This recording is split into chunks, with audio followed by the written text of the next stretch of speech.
땅이 그 입을 벌려 내 손부터 내 아우의 피를 받았은즉 내가 땅에서 저주를 받으리니 내가 바꿔라도 땅이 다시는 그 효력을 내게 주지 아니할 것이요 너는 땅에서 피하며 유리하는 자가 되리라.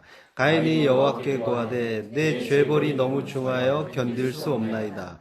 주께서 오늘 이 지면에서 나를 쫓아내시온즉 내가 주의 낯을 배웁지 못하리니 내가 땅에서 피하며 유리하는 자가 될지라. 무릇 나를 만나는 자가 나를 죽이겠나이다. 여호와께서 그에게 이르시되 그렇지 않다. 가인을 죽이는 자는 표를 7배나 받으리라 하시고 가인에게 표를 주사 만나는 누구에게든지 죽음을 명케 하시니라. 가인이 여호와의 앞을 떠나 나가 에덴 동편 롯 땅에 거하였더니 16번째 가인 아벨 그리고 셋 네 번째 시간입니다.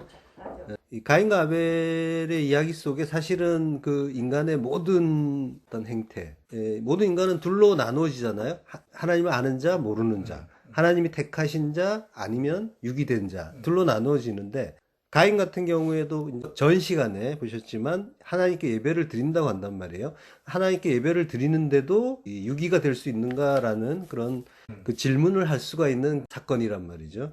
근데 하나님께 예배를 드린다고 해도 그것이 하나님께 드리는 예배가 아니라 자기에 대한 예배일 수가 있다는 거고요. 그 자기에 대한 예배, 가인의 그 예배 속에 모든 그 유기된 자가 다 들어있는 거예요. 믿지 않는 자, 하나님과 관계없는 자 역시 마찬가지로 가인의 예배 속에 다 들어있다는 거예요. 자기를 숭배하는 거예요. 하나님께 예배를 드린다고 해도 그것이 성령과 진리의 예배가 아니라면 그거는 결국은 자기를 위한 예배가 된다는 거고요. 그리고 하나님을 믿지 않는 자들 역시 자기를 예배하고 자기를 믿고 살고 있는 거고요. 그 속에 다 들어있는 거예요. 그러니까 가인과 아벨 속에 모든 인간이 들어있다고 보시고요. 가인과 아벨이 나타내는 의미라는 그 표가 있는데요. 보시면은 그 가인이 속성이 율법과 비진리라는 그 속성이 들어있다는 거죠. 그리고 아벨 속에는 은혜와 진리의 속성이. 그러니까 진리를 아느냐 모르느냐. 그래서 아벨은 에덴에서 가죽옷을 입혀주기 위해서 죽은 그 무죄한 짐승의 그 죽음. 그 의미를 아는 그것이 진리니까요. 대속의 그 은혜가 진리잖아요. 그 진리를 알고 예배를 드렸다는 거고 가인은 모르고 드렸다는 거고요. 그리고 그 모르는 자들에게는 필연적으로 자기에 대한 숭배, 자기에 대한 사랑, 애착 이런 것들이 있기 때문에 그 자기 중심으로 모든 것을 보다 보면은 그것은 반드시 율법으로 나타난다는 거죠. 자기가 법의 주관자, 가치 판단, 선악 판단의 주관자가 돼서 판단을 하게 되면 그것이 법의 주관자가 되는 거죠. 자기 안에 선악의 두 마음이 모든 것을 판단을 한다는 거예요. 그래서 그걸로 심판을 하는 거죠. 자기가 스스로 다른 이도 정죄하고 어떤 사건 같은 것들은 거기에 선악을 자기가 판단하고 이것이 이제 율법이란 말이에요. 이제 성경에서 나오는 율법과 이제 혼돈하기가 쉬운데 성경에서 나오는 율법은 하나님이 주신 말씀인데 그것은 본질적으로 진리였단 말이죠. 하나님은 진리를 말씀해 주셨는데 그것이 그 진리의 눈으로 보지 않으면 하나님이 눈을 열어주시지 않으면은 그것은 율법으로 보이게 된다는 거예요. 율법으로 보인다는 거는 결국 그 진리가 안 보이는 상태는 내가 판단한다는 거죠. 말씀을 판단해서 요렇게 하면 좋겠구나. 지키면 복을 받는데 그럼 지키면 좋은 거니까 지켜서 복 받아야지로 간다면은 그게 말씀을 껍데기로 보는 거고 나의 유익을 위한 행위로 나타나게 되는 거죠. 그래서 하나님의 말씀을 이해 못한 자들이 흔히 율법이라고 하는 거예요. 율법의 근본은 진리라는 걸 이해하시고요. 그래서 율법이라는 말이 나올 때 성경의 율법과 우리가 행하는 율법이 무슨 차이인가로 가지고 좀 혼돈을 할 수가 있는데 결국은 같은 거란 말이에요. 진리를 모르는 상태에서 하나님 말씀 그리고 우리에게 오는 모든 것 역시 말씀이라고 했잖아요. 그걸 자기가 판단을 하기 때문에 그게 율법이 되는 거예요. 그리고 그들이 드리는 예배는 가인은 그래서 율법의 예배를 드리는 거죠. 율법의 예배라는 건 결국 자기 숭배라고 했잖아요. 자기를 위한 예배. 요걸 드리면 하나님이 좋아하신대, 기뻐하신대, 복 주신대, 구원 주신대, 간다면은 그건 율법의 예배, 나를 위한 예배가 되니까, 나의 그 율법의 예배는 결국 우상 숭배인데, 우상은 결국 자기란 말이에요. 아벨은 그 은혜의 예배, 그 은혜를 알고 드리는 예배, 은혜의 예배를 드린 거고요. 그리고 이것은 이제 하나님 모르는 모든 인간을 가인은 상징하고 있습니다. 그리고 아벨은 예수의 어떤 모형으로 나타나고 있고요. 그리고 그건 결국 또 성도의 모형이기도 해요. 그 큰 성길 앞에서 죽는 두 증인 이야기. 그게 가인에게 죽는 아벨, 진리를 모르는 자에게 죽는 성도. 물론 또 가인 속에 또 우리의 모습이 들어있단 말이에요. 진리를 제대로 모르는 상태라면 나는 가인의 예배를 드리고 있는 거고 아벨을 살해하는 그런 자로 또 나타나는 거예요. 거기에서 은혜를 아는 자로 아벨로 가는 거죠. 그리고 이제 진리, 그 복음, 진리는 복음입니다. 그 복음, 대속의 은혜, 그것을 이해하느냐 못하느냐, 이걸 표피적으로 이해하게 되면은 세상을 향하는 그런 상황으로 가는 거고요. 그리고 이면적 이해를 하게 되면, 그 내용을 온전하게 이해하게 되면은 하늘을 향하는 그 지향을 나타나게 되는 거죠. 그리고 삶의 행태는 가인은 하나님처럼의 삶. 선악과를 먹고 인간이 하나님처럼 됐잖아요. 그래서 자기가 하나님이란 말이에요. 그래서 자기가 마음에 안 들면은 하나님이 하신 일에 대해서도 기분 나빠한단 말이에요. 우리가 어떤 일을 겪을 때 속상해하고 기분 나빠한다면 그게 가인처럼 행하는 거예요. 우연히 일어나는 일은 없단 말이죠. 만약에 우연히 일어나는 일이 하나라도 있다면 하나님은 전지전능한 하나님이 아니시란 말이에요. 그러니까 어떤 일이 일어나든 그거는 하나님의 뜻 가운데 일어나는 거고 하나님의 허락이 있으셨다는 거예요. 그러니까 그걸 마음에 드느냐 안 드느냐, 괴로워하고 슬퍼하고 막 이러고 있다면은 그거는 내가 하나님이라는 증거란 말이에요. 그걸 아는 자는 자기 부인의 죽음으로 가는 거죠. 아, 내가 그 은혜 아니면은 나는 아무것도 아니구나. 그 은혜 아는 자가 되면은 그 은혜에 순복하게 되고 기뻐하게 되고 감사하게 되어 있어요. 그리고 그 하나님 사랑, 이웃 사랑이 자연스럽게 나타나는 거죠. 그리고 성경에서 말하는 그 모든 일을 죽게 하듯 하라라고 하는 일들이 자연스럽게 되는 거고, 그리고 또 모든 사람을 나보다 낫게 여기라는 말이 또 자연스럽게 되는 거예요.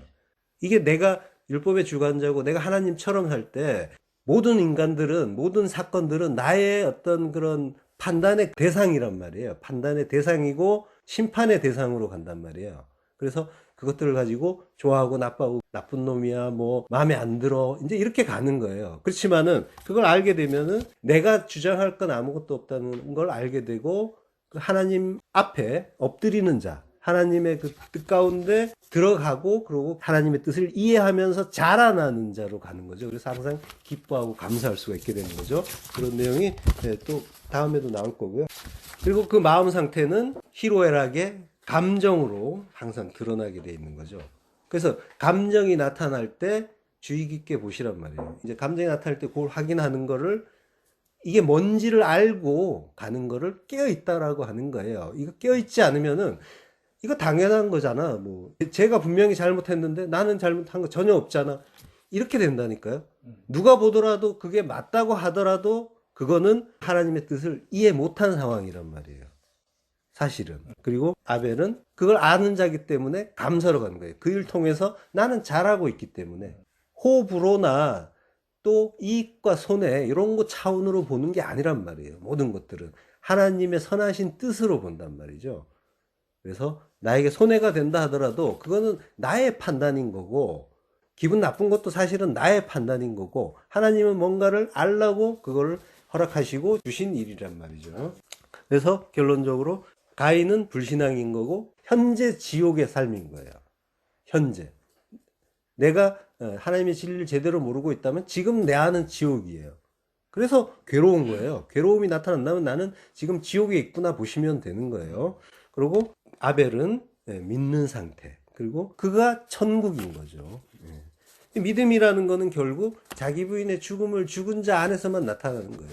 누군가를 믿는다는 건 전적인 의지란 말이죠. 자기는 굳건하게 서 있으면서 믿는다는 말을 하면 안 되는 거예요.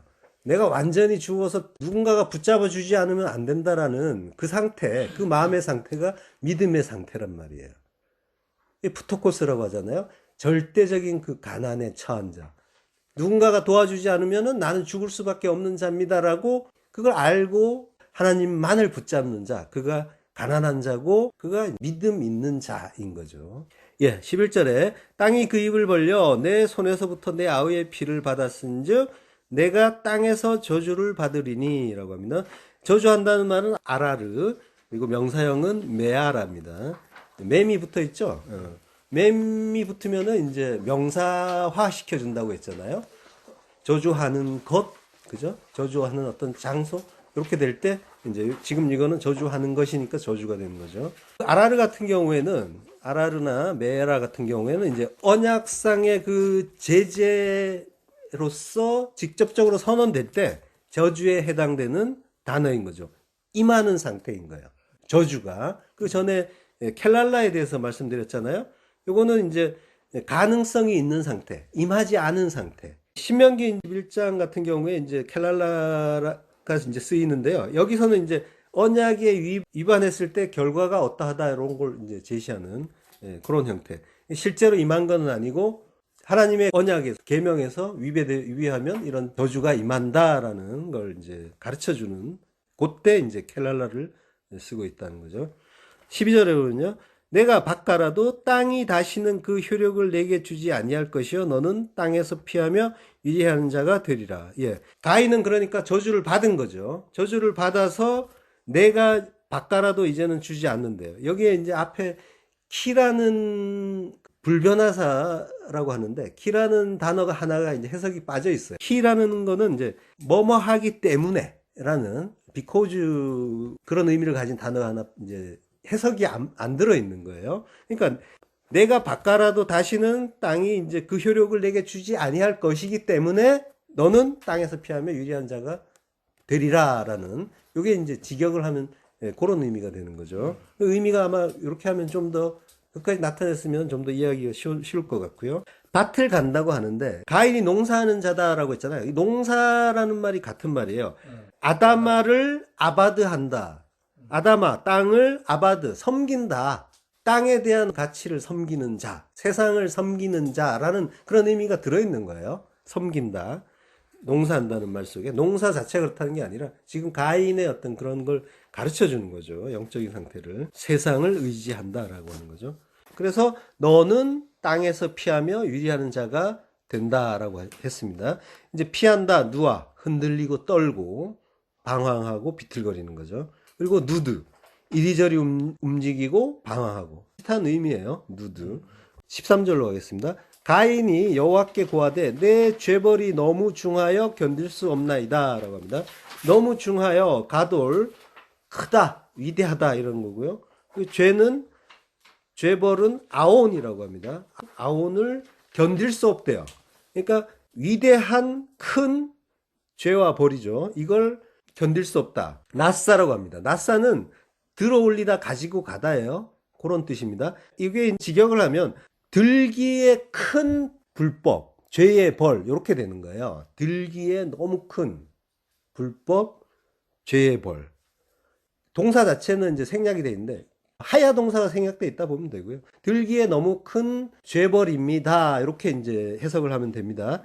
근데 이제 이 나사라는 단어가 견딜 수 없다라는 말을 지금 라고 이제 해석을 해놨는데 이건 의역이에요. 지금 든다, 가지고 가다 이런 뜻의 단어인데 견딜 수 없다라고 했으니까 너무 크고 무거우니까 견딜 수 없다 이제 이렇게 의역을 해놓은 것 같은데 내가 들기에 너무 큰 죄입니다. 너무 감당하기에 너무 큰 죄 벌입니다라고 해석을 하면 될 것 같고요. 가인의 이 말을 들으면은 유다가 생각이 나요.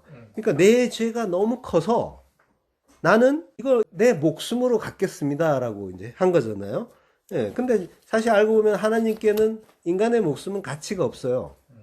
목숨은. 예. 그러니까 목숨과 성경에서 목숨과 생명은 구별이 되는 거죠. 하나님이 주신 생명, 조회의 생명. 근데 이제 사람의 그 목숨 자체는 짐승의 것과 같단 말이에요. 하나님이 생명을 주지 않으면, 하나님이 성령을 주지 않으면 그거는 그냥 목숨인 거고 영원의 생명은 아니란 말이에요. 하나님의 생명은 영원의 생명이니까. 예.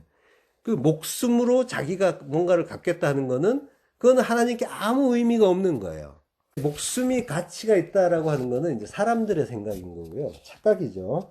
그래서 그러니까 선교 같은 거를 할 때 거기 이제 이방 선교를 하다가 뭐 이슬람 선교를 하다가 목숨을 잃거나 하는 경우가 있는데, 이게 이제 사람들이 선교를 하다가 목숨을 잃으면은 가장 하나님께 잘한 일이다라고 오해하는 경우들이 있는데요. 근데 성경에서 말하는 순교는, 하나님이 기뻐하시는 죽음은 밖으로 드러나는 죽음이 아니란 말이에요. 하나님이 보시는 죽음은 자기 부인의 죽음이에요. 하나님이 성도의 죽음을 기쁘게 보신다라고 하잖아요. 그거는 자기 부인의 죽음, 무트 타무트의 죽음을 말씀하시는 거예요. 그러니까 성도의 순교는 날마다 죽노라의 순교가 돼야 되는 거죠. 그 죽음을 죽어야 되는 거죠. 그게 이방 선교하다가 순교하는 게 가치 없다는 얘기가 아니라, 그게 만약에 자기 부인의 죽음이 수반되지 않은 그냥 밖으로 드러나는 형태의 죽음이라면 그거는 하나님 기뻐하시는 그게 아닐 수도 있다는 걸 얘기하는 거예요. 그걸 알지 못하면 그 육의 죽음만을 보면서 대단하다, 뭐 위대하다, 뭐 이렇게 할 수가 있다는 거죠. 하나님의 뜻을 제대로 모르면은 그렇게 되는 거예요. 성경에서 이제 성도를 증인이라고 하잖아요.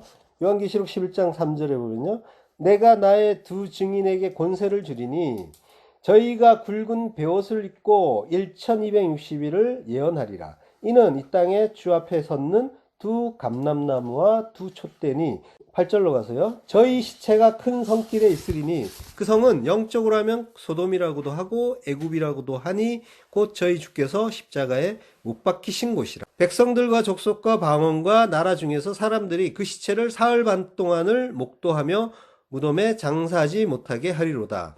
이 두 선지자가 땅에 거하는 자들을 괴롭게 한 고로 땅에 거하는 자들이 저희의 죽음을 즐거워하고 기뻐하여 서로 예물을 보내리라 하더라. 여기 이제 두 증인이 나오는데요. 두 증인이라는 건 모세오경에 보면은 한 명으로는 안 된다는 거예요. 최소한의 수가 두 명이기 때문에 두 명이 나오는 거죠. 그리고 이제 요한복음 8장 17절에도 보면요, 너희 율법에도 두 사람의 증거가 참되다 기록하였으니 라고 하는데요. 그러니까 증인은 두 명 이상. 두 증인은 주 앞에 선 두 감람나무와 두 촛대라고 해요. 이 구절은 스가랴서 4장에서 인용한 거예요.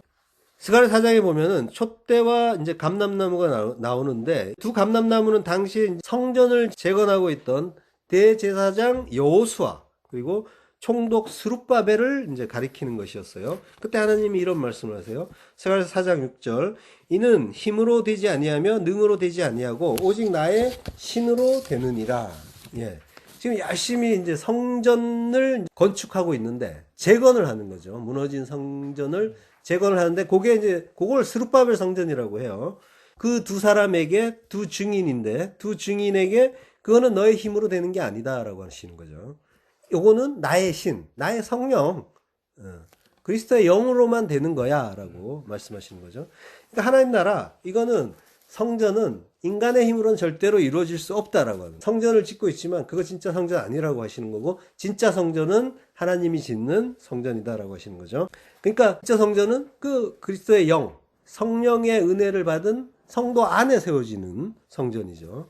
그러니까 하나님 나라는 인간들의 수고와 노력에 의해서는 절대로 지어질 수 없다라는 걸 확인시켜 주는 거고요.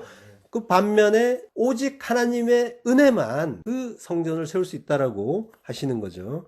따라서 성전 재건을 통해서 지금 그 말씀을 들었단 말이에요. 성전 재건을 하던 두 사람이, 그 두 사람을 증인이라고 한단 말이에요. 그러니까 성경에서 말하는 증인은 뭐예요? 성전 건축의 증인인 거죠. 그게 뭐예요? 결국은 새 창조의 증인이잖아요. 하나님이 새 창조를 하시는 거예요. 창조를 하셨는데 지금 인간의 역사는 새 창조를 향해서 가고 있단 말이죠. 새 창조가 완성이 되면 인간의 역사는 끝나는 거예요. 지금 그걸 향해서 가는데, 두 증인은 하나님이 하시는 새 창조를 알고 증거하는 자를 증인이라고 하는 거죠. 그리고 그 새 창조는 오직 하나님의 은혜에 의해서만 이루어진다를 증거하는 자가 되겠죠. 증인은 다른 거 하는 게 아니라.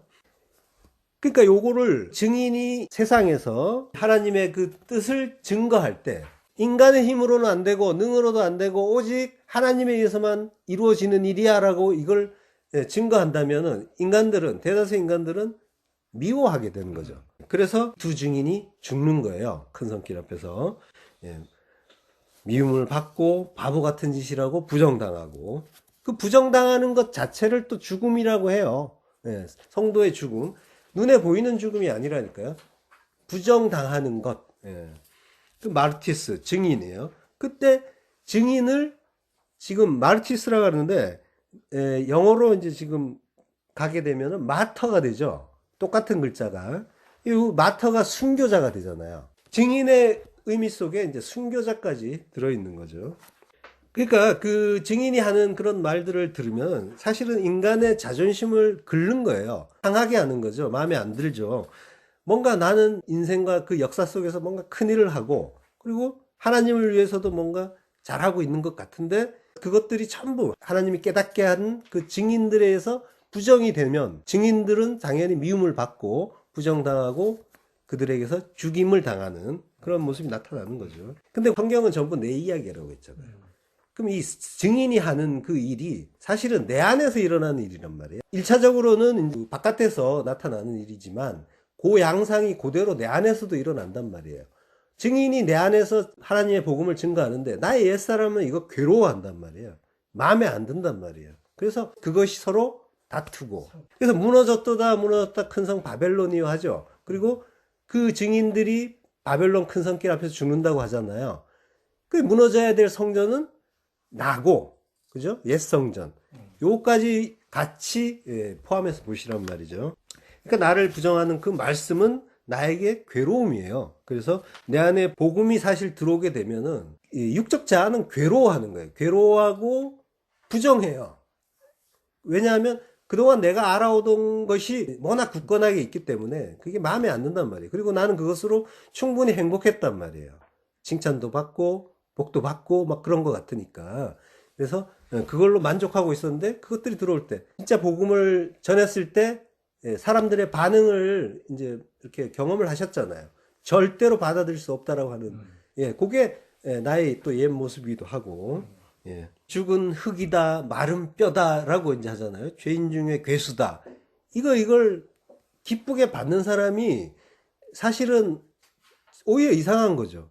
하나님의 그 뜻이 제대로 깨달아지지 않는 상태에서 너는 마른 뼈고 죽은 흙이고, 그리고 죄인 중에 괴수야. 성경은 말씀은 그렇게 지금 우리에게 말씀하신단 말이에요. 이것이 나에게 수용이 된다는 거는 굉장히 어려운 일이죠. 하나님의 은혜 아니면 절대로 안 되고, 그러니까 하나님의 영, 하나님의 신으로만 내 안에서 그것이 이루어지는 거예요. 그것이 내 안에서 나의 옛사람이 부정돼서 죽고, 그리고 새로운 성전으로 서야 되는데 그 과정에서 이런 일들이 일어난단 말이죠. 그래서 그 다나토스의 죽음, 무트타무트의 죽음을 그 말씀에 의해서 죽게 되는 거죠. 그래서 성도는 알고 보면은 자기의 죽음을 바라보고 증거하는 증인이기도 하단 말이에요. 그리고 자기에 의한 또 말씀에 의한 순교자. 그러니까 성도는 다 순교자여야 되는 거예요. 증인이면서 순교자. 그러니까 죽어야 되는 자. 그리고 그 죽음을 죽어서 하나님이 기쁘게 보는 자. 그 순교를 해야 된다는 거죠. 진짜 순교는 이거예요. 이게 더 어려워요, 사실은. 목 한번 내밀고 짧게 끝나는 건 쉬워요. 그거는 오히려 쉬운 거예요. 자기 부인의 죽음을 정말로 우리가 진리를 알게 되고, 그래서 그게 무슨 뜻인지를 알고 내 안에서 이제 경험되는데, 그것들이 수시로 불뚝불뚝 일어난 나의 옛사람에 의해서, 사망의 몸이라고 하는 그 옛사람에 의해서 얼마나 절망을 느끼고 괴로워하냔 말이죠. 그게 오히려 훨씬 더 어려운 일이고요. 그래서 성을 무너뜨리는 그 용사, 자기 마음을 지키는 자가 더 큰 용사라고 하는 거예요. 그렇지만 그 하나님의 말씀, 그 복음, 하나님의 그 신이 그 일을 끝내 이루어 주신다는 거죠. 그래서 은혜인 거죠. 요한계시록 18장 2절, 힘센 음성으로 외쳐 가로되 무너졌도다 무너졌도다 큰 성 바벨론이여, 귀신의 처소와 각종 더러운 영에 모이는 곳과 각종 더럽고 가증한 새에 모이는 곳이 되었도다. 끝내 무너지는 그 큰 성 바벨론. 이게 세상이면서 나 역시 세상이란 말이에요. 성경에서 말씀하시는 그 의미를 잘 이해하시길 바라요. 그래서 출애굽은 애굽에서 나오는 거, 애굽은 세상의 모형이라고 했잖아요. 애굽에서 나오는 거면서 나에게서 나오는 일이란 말이에요. 아멘. 예. 요걸 같이 이해하셔야 돼요. 그러니까 무너져야 될 큰 성은 나인 거예요. 예. 그리고 예루살렘 성 마찬가지. 주께서 십자가에 달리신 곳, 예루살렘 성전 마찬가지. 그래서 무너진 거예요. AD 70년에 돌 위에 돌 하나 남지 않고 70, 그 완성의 해에 디도 장군, 황제의 아들이잖아요. 왕의 아들. 그리스도 상징하는 거죠.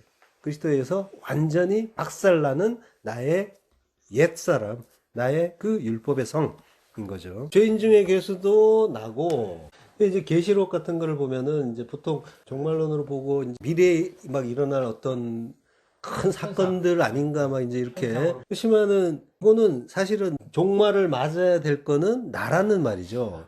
내가 죽어야 내 안에 천국이 일어나고, 그러니까 지금 하나님은 나의 종말에 대해서 말씀하시는 거예요. 예. 내가 죽고 종말을 맞고 그러고 부활의 그 새 생명으로 사느냐 아니냐. 이제 이걸 이제 말씀하시는 거죠. 부활의 새 생명. 이게 이제 영생이잖아요. 더 이상 다시 죽음이 없는. 예. 또 마귀도 나고 사탄도 나고 이거를 전부 바깥으로 돌리잖아요. 나는 괜찮은데 다 바깥에서 나쁜 놈들 때문에 내가 실족하고 뭐 나한테 문제가 생긴다 이러는 거죠. 알고 보면은 죄인 중에 괴수라는데 그걸 절대로 인정을 안 한다니까요. 말만 입술로만 이렇게 떠드는 거고 내가 죄인 중에 괴수라는 고백을 하기는 하는데 그게 정말 실감을 하셔야 되는 거죠. 예. 그래야만 복음이 이제 제대로 이해되는 거고 그걸 알아야 이 말씀의 검에서 내가 죽을 수가 있게 되는 거죠. 이걸 모르면은 내가 죽을 이유가 없는 거죠. 나는 의로우니까. 예. 뭐 전에도 몇 번 말씀드렸지만은 사실 그 자기라는 존재에 대한 이해 이게 이제 분명해지지 않으면은 사실 성경을 제대로 이해하기가 어렵습니다. 그래서 그리고 하나님이 어떤 분인지 제대로 알고 나가 어떤 존재인지 바르게 알고 사실 그 성경은 요거 알려주려고 지금 계속 이제 말씀하시는 거고 우리 인생을 살게 하시는 거고 그리고 이걸 통해서 이 관계가 이제 바르게 잡혀야 되는 요게 제대로 안 되고 있기 때문에 하나님에 대한 이해, 나에 대한 이해. 그래서 이 관계가 정립이 안 되는 거예요. 성경 자체도 이해가 그렇고 그 오해된 하나님으로 보게 되면은 계속 엉뚱한 엉뚱한 믿음으로 계속 가는 거고 신의 산에 이제 금송아지 보듯이 오해된 그리고 이제 우상 숭배하는 그 모습들 오해된 신은 나라고 했잖아요. 하나님까지도 오해해서 하나님 어떤 분인지 어떻게 어떤 식으로 일하시는지를 모르면은 우리가 겪는 일들이 막 어떨 때는 부조리하게 느껴지기도 하고 불합리하게 느껴지기도 하고 왜 내가 이런 취급을 받아야 돼 하고 기분 나쁘기도 하고 속상하기도 하고 이렇게 된다는 거죠. 하지만 하나님이 어떻게 일하시는지를 우리는 이제 이해했잖아요. 어떤 일이 오더라도 그것은 하나님의 좋으신 선물이랑까지 이해를 했잖아요. 이건 엄청난 진보예요. 완전히 지금 이전에 했던 그런 것과는 뒤집히신 거예요. 그게 바로 잡히신 거죠. 그래서 어떤 상황에서도 평강을 가질 수가 있는 거고, 감사하고 기뻐할 수가 있는 거고, 이거는 거의 이제 천지개벽인 거죠. 하늘과 땅이 이제 뒤집힌, 천국과 지옥이 뒤바뀌고, 그러니까 이 무너지는 큰 성 바벨론, 이게 이제 세상이면서 그러면서 나의 옛사람이라고 했죠. 이걸 알지 못하면 사람들은 그 다나토스의 죽음, 무트다무트의 죽음, 그 진리의 죽음을 알지 못한 상태에서는 어쩔 수 없이 자기 목숨이 귀중하다라고 생각할 수밖에 없는 거고요. 그래서 돈도 엄청 귀중하다고 이제 생각을 하잖아요. 그래서 귀한 예물 바칩니다. 이런 헌금기도. 그러니까 목숨은 얼마나 귀하겠어요. 돈도 귀한 판인데. 그러니까 이게 하나님에 대한 이해와 그 세상에 대한 이해가 부족하면은 이제 이런 엉뚱한 이제 기도를 하게 되는 거죠. 아까도 말씀드렸지만 하나님께 귀한 것은 성도의 죽음, 자기 부인의 죽음, 그 안에 있는 당신이 나누어 주신 생명이라는 거죠. 시편 116편 15절 성도의 죽는 것을 여호와께서 귀중히 보시는도다. 그 죽음, 마에트가 이제 무트의 명사형이에요. 그 죽음, 그 진리의 죽음, 진리의 완성으로서의 죽음, 더 이상 나를 주장하지 않고 자기 부인의 죽는 그 죽음을 하나님이 귀하게 보신다. 예, 성도는 이제 하시드라고 해요. 예, 경건한 자. 근데 이제 하시드라는 말이 그 헤세드라는 말이 있는데 그 지금 글자가 똑같아요. 헤세드가 사랑입니다. 헤세드와 하시드를 보시면 글자가 자음이 똑같죠. 예, 요게 이제 그 하나님의 어떤 그런 그 사랑을 부은 자가 성도인 거죠. 그러니까 이게 신약으로 가면은 아가페와 아가페토스 똑같잖아요. 그죠? 사랑이 된 자, 사랑이 된 자가 성도잖아요. 사랑하는 자들아라고 번역된 말 아가페토스는 사랑이 된 자라는 거예요. 하나님의 사랑을 알고 그 사랑을 간직한 자가 아가페토스가 되는 거죠. 그걸 하나님은 귀하게 보신다. 야카르, 귀하다. 그리고 희귀하다 라는 뜻도 있죠. 귀한데 그거 참 찾기 어렵다는 거죠. 예. 내가 다시 올 때 믿음을 보겠느냐 라고 하신 거죠. 성도의 죽음은 귀하고 희귀하고 빛나고 중요한 일이란 말이 이제 야카르라는 단어에 들어있는 거죠. 그러니까 인간들은 이 죽음이라는 게 목숨이 끊어지고 그러고 이제 흑암 속으로 들어가는 일로 이제 세상에서 완전히 단절되는 일 이렇게 알죠. 그래서 한사코 죽기가 싫은 거예요. 그래서 어떻게 하면은 개똥밭에 굴러도 이승이 낫다 이러면서 한사코 그 죽음을 거부하고 멀어지려고 하는 거죠. 80, 90이 돼도 안 죽겠다고요, 나는. 그래서 자기의 일을 이렇게 준비하고 이런단 말이에요. 포기를 안 해요. 말기 암 환자도 그런 식으로 다들 가더라고요. 예.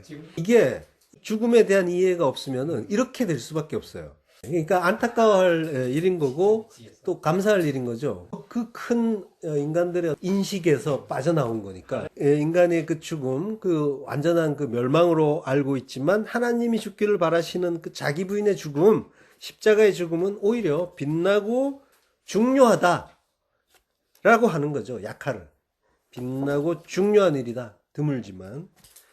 자, 근데 이제 가인은 그 죽음을 이해하지 못했던 거죠. 가인이 지금 너무 들기에 무거운 죄요라고 했잖아요. 들기에 무거운 죄. 근데 예수님은 자기 십자가 들고 와라고 했단 말이에요. 들고 와라고 하셨는데 가인은 내가 들 수가 없다라고 지금 하는 거죠. 예. 너무 크다는 거예요, 자기 죄가. 그러니까 자기 죄는 십자가로도 안 된다는 거예요. 십자가 와도 나는 내 죄는 못 갚아라고 하는 거죠. 예, 그러니까 하나님도 내 죄 못 갚고 내 죄는 오직 나만 갚을 수 있어라고 지금 하는 거죠. 예, 인간의 교만인 거죠. 그러니까 하나님의 그 뜻도 모르고 하나님의 약속도 믿지 못하는 일인 거죠. 세상 죄, 예수님은 세상 죄를 지기 오신 그 어린 양이란 말이에요. 코스모스의 모든 죄를 예수님이 지시고 그 십자가로 지시는데 감당하시는데 자기는 그분보다 더 크다라고 하는 거죠. 하나님처럼 된 인간은 이런 생각을 하는 거예요. 그래서 가끔 교회 가자 그러면은 난 너무 잘못 살아서 뭐 너무 죄인이라 갈 수가 없어 이런 말들을 해요. 부지부식간에 모르고 하는 말이지만 그 말 속에는 자기의 교만이 들어있는 거예요. 하나님을 모르니까, 하나님 어떤 분인지 모르니까 인간은 자연스럽게 그리로 가는 거죠. 그러니까 자기의 불가능을 깨닫고 어쩔 수 없는 죄인이라는 걸 알고 하나님 앞에 무릎을 꿇는 것, 이것 자체가 사실은 큰 복인 거죠. 그래서, 그 가인의 죄, 그 유다의 죄를 보면은 우리가 하나님을 알고 무릎을 꿇는다는 게 얼마나 큰 그 은혜인가를 알 수가 있는 거죠. 그래서 베라카, 복. 그리고 베라카의 동사형이 바라크인데 그 바라크에 복의 내용이 들어있어요. 무릎을 꿇는 거예요. 무릎을 꿇고 찬양하는 거. 무릎을 꿇고 찬양하는 게 복이다 라고 하는 거예요. 복의 의미는 이거란 말이에요. 여러 번 강조해도 부족한 게 이 복에 대한 이해 요거 분명히 하시고요. 무릎을 꿇고 찬양하는 거 요거 자체. 우리가 무릎을 못 꿇어요. 잘 인간은 웬만하면은 이제 버티고 내가 스스로 해보려고 하는 거죠.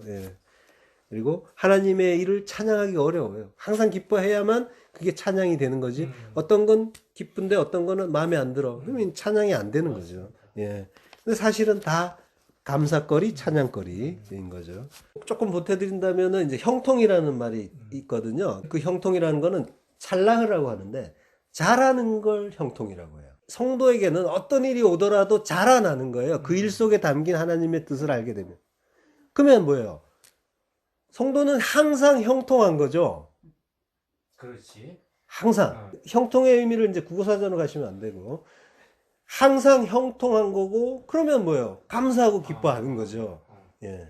하나님 백성으로 하나님을 알고 예, 예, 깨닫고 잘하고 매사가 감사지. 그렇죠. 이 잘하니까 오케이. 어떤 상황이 오더라도 어떤 일이 오더라도 잘하는 거예요.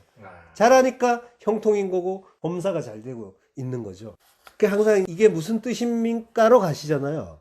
그 항상 어떤 일이 오더라도 그걸로 내 어떤 좋고 나쁜 걸 판단하는 게 아니라 이게 무슨 뜻입니까로 간다면 이미 잘하는 거예요.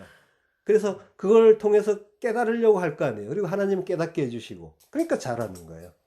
그 하나님을 이제 바르게 아는 것이 이제 중요하다고 했는데 이제 바르게 알게 되면은 절로 무릎이 꿇어지는 거죠. 베라카의 복은 하나님의 그 은혜를 받은 자만이 이제 이해하고 감사할 수 있는 복이죠. 그 두 증인을 거부하는 자, 두 증인을 죽이는 자들은 항상 인간의 가능성을 붙잡고 싶어 하는 거죠. 자기를 포함해서. 그래서 자기의 그 업적과 공로가 같이 있다고 생각하는 거예요. 인간의 행위 자체가. 그래서 그러면서 이제 하나님만 절대적으로 의존하는 거는 나약하다 이런 생각을 하기도 하죠. 그래서 은혜에 감사하지만 우리도 뭔가를 보태야 되지 않느냐 이게 인간들의 이제 보편적인 생각이에요. 그래서 복음을 이제 온전하게 이해하지 못하면 인간은 결국 은혜의 그 행위를 보태야 한다라는 그런 주장을 하게 되죠. 하나님에 대한 그 신앙의 율법적인 행위가 더해지는 것이 사실은 대다수의 하나님을 믿는다고 하는 자들의 행태인 거예요. 처음부터 끝까지. 인류의 태초부터 지금까지 계속 요게 가인의 예배, 아벨의 예배 속에 다 들어있는 이야기인 거예요. 나도 뭔가를 해야 된다. 이 행위 자체가 가치 있다고 생각하기 때문에 이걸 잘했다고 칭찬해주지 않으면 기분 나빠하는 것.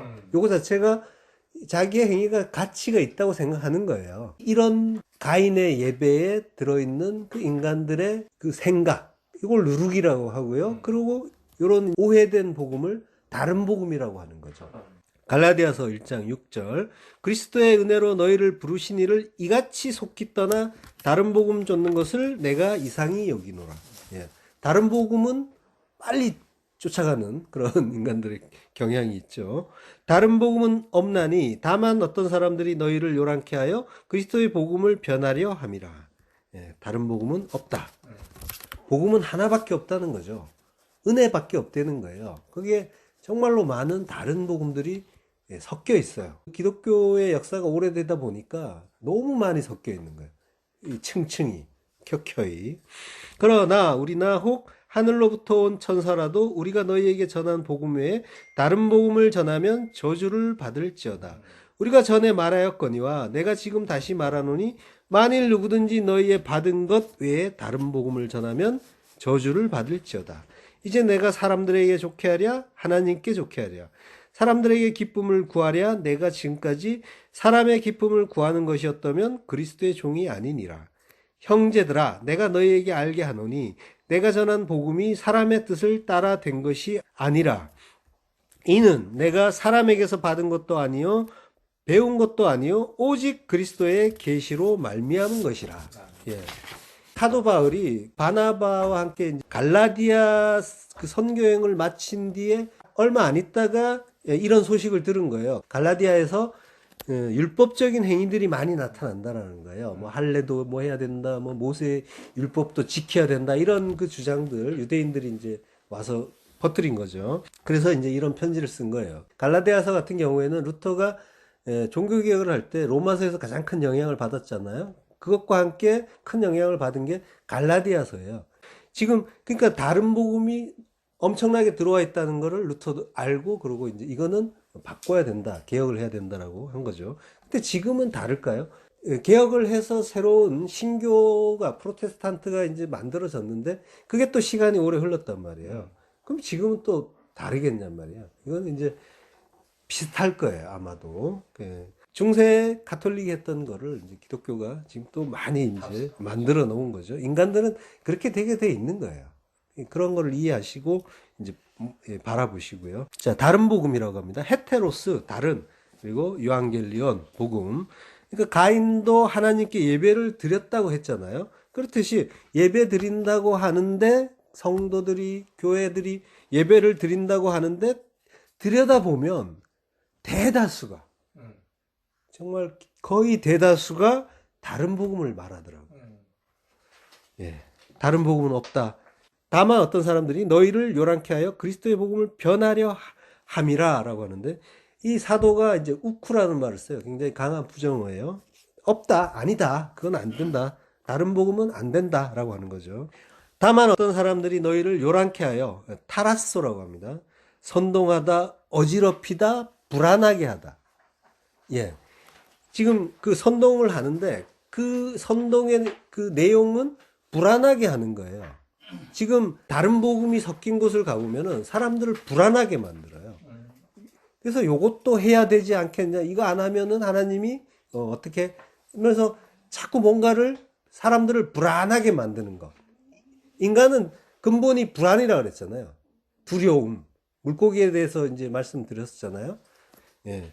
예, 뭐 11조 떼먹으면은 하나님의 것을 어떻게 떼먹을 수 있어 하면서 불안하게 만들고요. 그리고 주일 예배 빠지면 안 된다.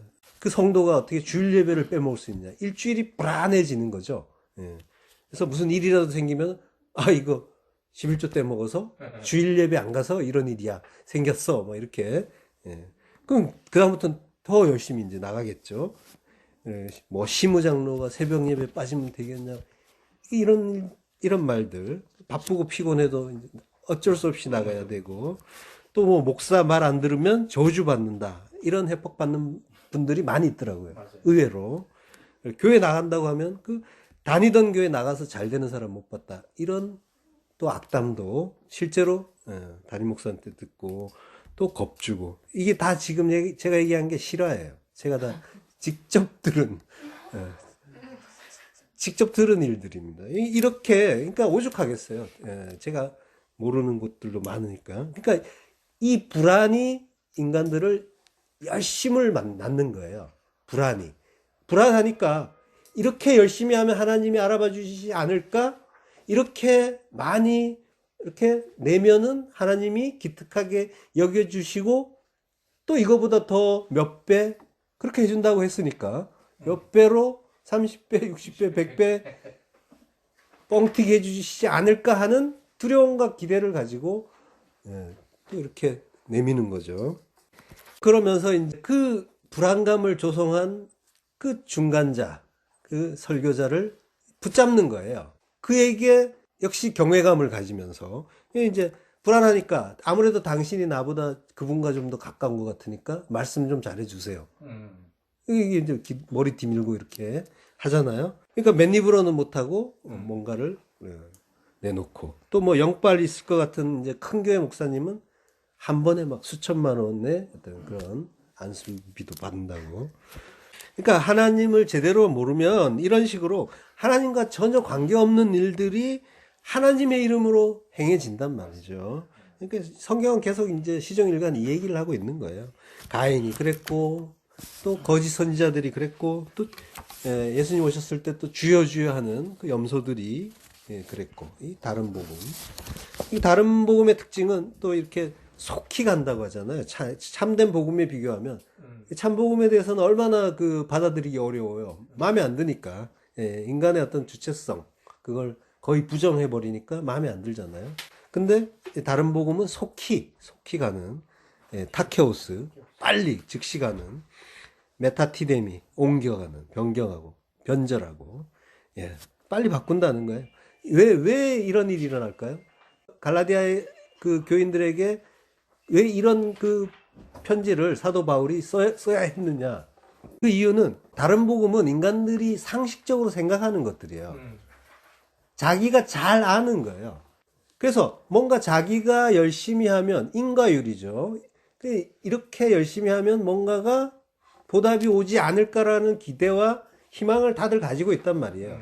거기에 부합하기 때문에 빨리 가는 거예요. 이게 맞지 하고 붙잡는 거예요. 복 받습니다. 잘 됩니다.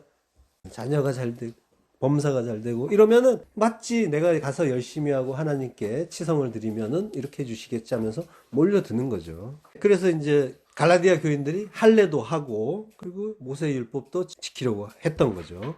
근데 참 복음은 그 할례 이야기하는 게 아니잖아요. 원래는 할례는 마음에 하라고 하는 거죠. 근데 이제 그런 것들, 그 믿음이라는 거는 티가 안 난단 말이에요. 마음에 할래 티가 안 나잖아요. 정말 딱 나 했어 보일 수는 없지만 어쨌든 분명히 했어라고 한다면은 아, 이 사람은 뭔가 하는 사람. 그게 오늘날로 이렇게 옮겨오면은 뭔가를 티나게 했을 때 그 한 것 같잖아요. 거기에서 보람도 느끼고 칭찬도 나오고 이런단 말이에요. 근데 그 자기 부인의 죽음.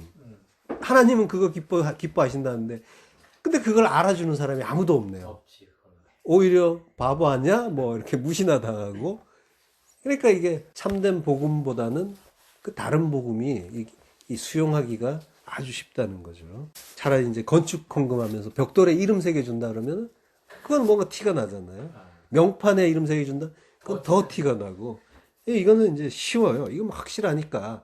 그러면 이제 기대하는 거죠. 하나님이 이거 분명히 알아주실 거야 라는. 그러니까 모르는 거예요. 하나님을 모르니까.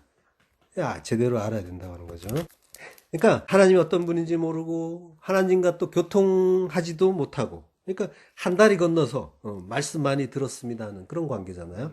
네, 그래서 개인적으로 잘 모르고 다리 놓아주던 양반도 알고 보니까 사실은 엉뚱한 하나님 소개하고 있고 정신 바짝 차려야 되는 거죠. 그리고 진짜 하나님 잘 찾으셔야 하는 거죠. 아버지 찾아가야 되는 거예요. 그 하나님은 아버지란 말이에요. 엉뚱한 그 높고 뭐 그런 엄숙하고 무시무시한 신이 아니라 아버지란 말이에요. 우리는 아버지 찾아가는 거예요. 나를 사랑하는 아버지. 봉사하고 헌신하고 헌금 내라고 재촉하는 이상한 신이 아니라 말씀으로 진리로 나를 섬겨주시고 그리고 제대로 된 아들 만들려고 그 초달 아끼지 않고 열심히 연단시켜 주시는 진짜 아버지.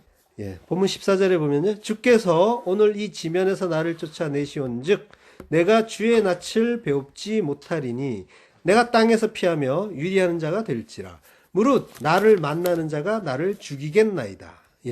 여기에는 이제 hen이라는 글자가 생략돼 있어요. hen은 이제 감탄사입니다. 보라, 보세요. 자, 이런 말이에요. 힘내라는 그 단어도 있는데요. 이거는 이제 같은 계통, 거의 같은 단어예요. 힘내. 그러니까 힘내의 단축형이 hen인 거예요. 같은 단어예요. 자, 그 hen이 쓰인 그 구절을 보면요. 이사야서 32장 1절을 보면 보라 장차 한 왕이 의로 통치할 것이요. 요럴 때 이제 힘내라고 하는 거죠. 그리고 이사야 37장 7절을 보면 보라 내가 신을 그의 속에 두리니 라고 하는 거죠. 그리고 창세기 28장 12절에도 보면요. 요게 꿈에 본즉 사다리가 땅 위에 섰는데 요게 잘 아시는 구절이잖아요. 여기에도 hen이 쓰였어요. 꿈에 본즉 사닥다리가 땅 위에 섰는데 라고 이제 돼 있는데 요거는 이제 원문을 직역하면 보라 꿈에 사다리가 땅 위에 섰다 이렇게 되는 거죠. 자, 그러니까 주께서 오늘 이 지면에서 나를 쫓아내시온즉 이거는 이제 hen을 넣어서 해석을 해보면 보소서 주께서 오늘 이 지면에서 나를 쫓아내십니다 이렇게 되는 거죠.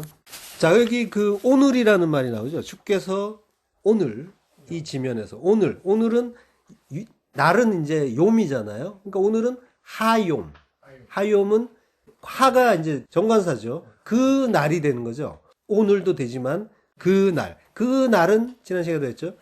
심판의 날, 여호와의 날, 성령의 날, 그 날의 성령, 그죠? 그 날 지금 뭐예요? 가인이 심판을 받는 그런 형국이잖아요. 그 날, 심판의 날이라는 거예요. 이 지면에서 그 아다마 땅의 그 파님에서 나를 가라시 쫓아내신다라고 하는 거죠.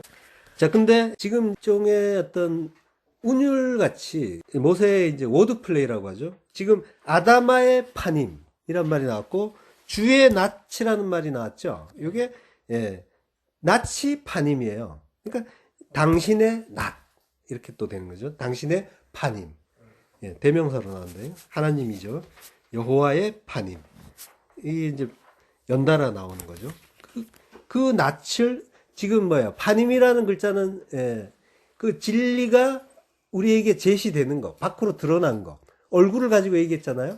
우리의 상태를 보여주는 게 얼굴이다. 파님이 얼굴이란 뜻도 있고, 그리고 어떤 주로 얼굴로 쓰이죠. 그러니까 이 파님은 드러내는 거예요. 하나님의 어떤 진리가 밖으로 드러나는 거. 드러났는데 우리가 아느냐 모르냐 이거는 차치하고. 그러니까 내가 주의 낯을 배웁지 못한다라는 건 뭐예요? 내가 이제 하나님의 그 은혜, 그 진리를 볼 수가 없게 됐습니다. 진리를 마주할 수 없게 됐습니다. 하나님의 은혜가 나에게서 떠났습니다라고 하는 거죠. 파님, 그 낯을 숨긴다는 거는 진리를 숨긴다는 말이 되는 거예요. 거기에 대한 용례를 전에 보여드렸죠. 그러니까 진리를 보여주지 않는 게 뭐예요? 심판이라는 거죠. 심판은 다른 게 아니라 하나님의 뜻 깨닫지 못하는 것, 그게 심판인 거예요. 다른 게 심판이 아니라 내가 하나님의 뜻을 깨닫고 있는가 아닌가. 그러니까 내가 내 뜻으로 계속 이제 가고 있다면은 나는 지금 심판받고 있다라는 걸 또 깨달으셔야 되는 거죠. 하나님의 뜻을 깨달아 가고 있다면은 그건 뭐예요? 하나님의 은혜가, 내가 주의 낯을 계속 바라보고 있는 거고 주께서 나를